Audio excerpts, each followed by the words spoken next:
지혜 있는 자 같이 하여 세월을 아끼라. 에베소서 5장 15절로 17절. 그런즉 너희가 어떻게 행할지를 자세히 주의하여 지혜 없는 자 같이 하지 말고 오직 지혜 있는 자 같이 하여 세월을 아끼라. 때가 악하니라. 그러므로 어리석은 자가 되지 말고 오직 주의 뜻이 무엇인가 이해하라. 많은 사람이 지혜로운 삶을 살기를 원하고 있습니다. 솔로몬 왕도 하나님께 북이나 원수의 생명을 멸하는 것이나 오래 사는 것과 같은 것을 구하지 않고 지혜를 얻기를 기도했지요. 그럼 어떻게 하면 지혜를 얻을 수 있을까요? 어떤 이는 경험과 연륜, 배움에서 지혜를 얻고자 힘을 쓰고 세상을 여행하며 지혜를 모으기도 합니다. 하지만 성경은 참다운 지혜는 나 홀로 애써서 얻을 수 있는 것이 아님을 말씀하고 있습니다. 지혜는 하나님께서 우리에게 주시는 것입니다.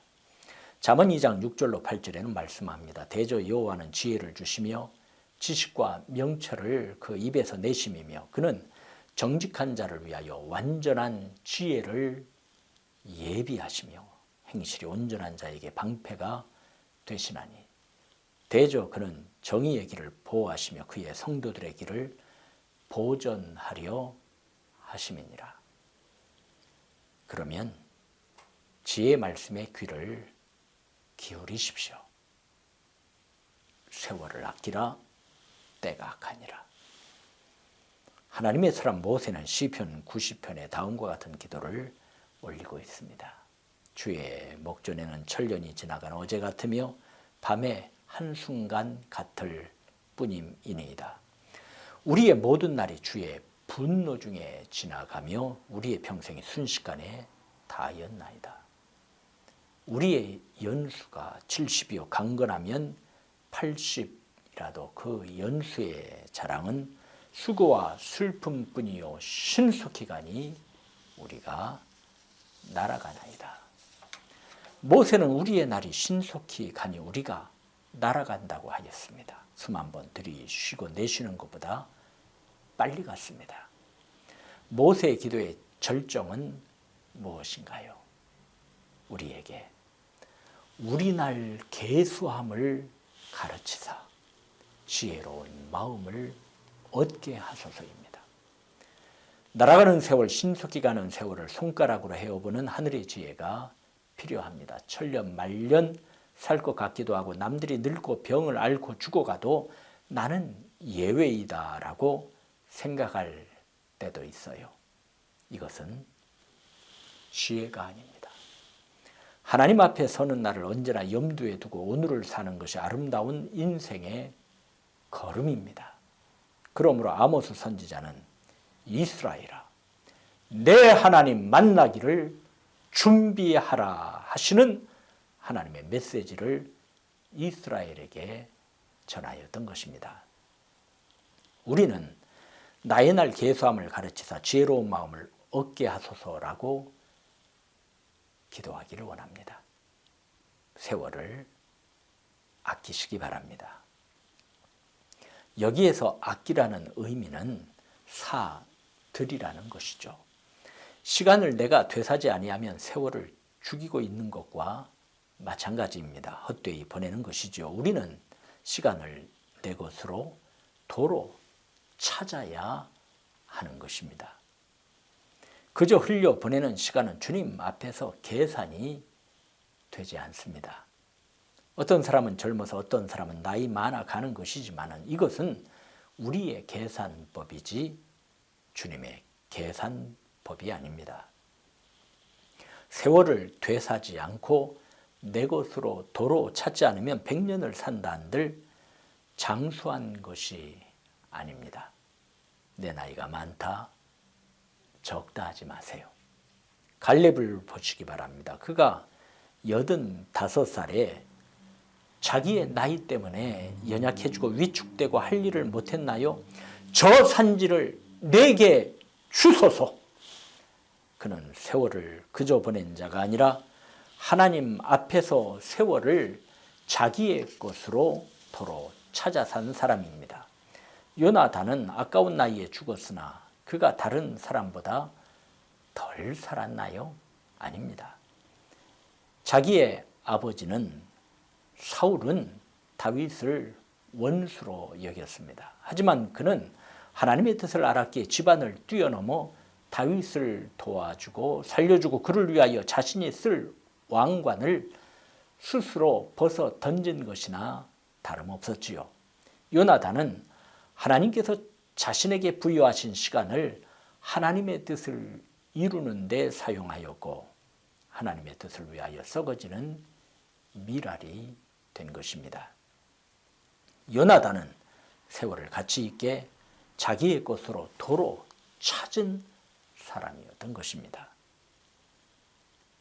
세월을 아끼라.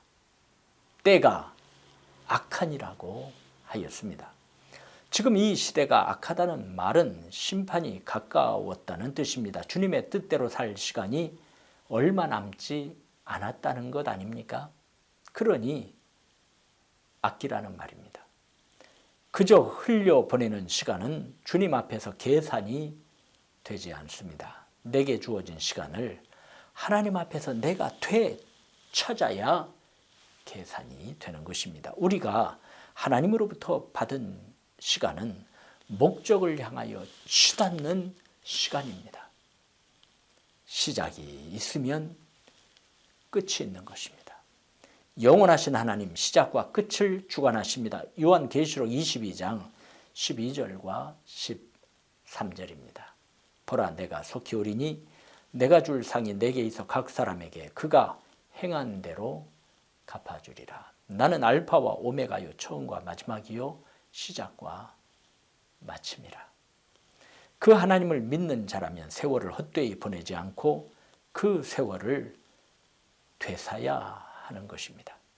이런 자는 날로 날로 새로워지고 독수리의 날개쳐 올라가는 것처럼 더 높이 올라가는 하나님의 자녀가 되지요. 하나님 앞에서 세월을 되산다면 도로 찾는다면 우리는 시간이 흐를수록 산 소망 가운데 날마다 새로워지는 것입니다. 이제 세월을 아끼며 삽시다. 베드로전서 4장 1절 2절을 보십시오.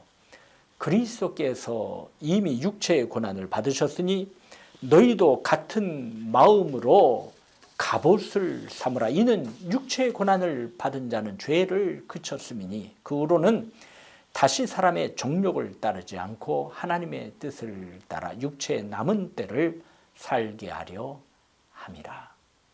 한 곳을 더 볼까요? 고린도후서 5장 15절입니다. 그가 모든 사람을 대신하여 죽으심은 살아있는 자들로 하여금 다시는 그들 자신을 위하여 살지 않고 오직 그들을 대신하여 죽었다가 다시 살아나신 이를 위하여 살게 하려 함이라. 사랑하는 여러분, 우리가 앞으로 보낼 시간을 가장 귀하고 값지고 복된 시간으로 우리는 만들 수 있습니다. 나를 대신하여 죽으시고 살아나신 예수님께서 역사하십니다. 중보, 기도해 주십니다. 우리는 그저 세월을 보내는 자들이 아닙니다. 우리는 세월을 사서 주님 앞에서 살아가는 하나님의 자녀들입니다. 우리는 우리의 미래에 대하여 잘 알지 못하지만은 나의 미래를 누가 붙들고 계시느냐는 알지 않습니까? 그러하니 나의 앞날을 붙들고 계신 하나님께 모든 것을 맡기고 세월을 아끼십시오. 시간을 되사셔서 주님 앞에서 복되게 살아가는 지혜로운 하나님의 자녀 되시기를 간절히 축원드립니다.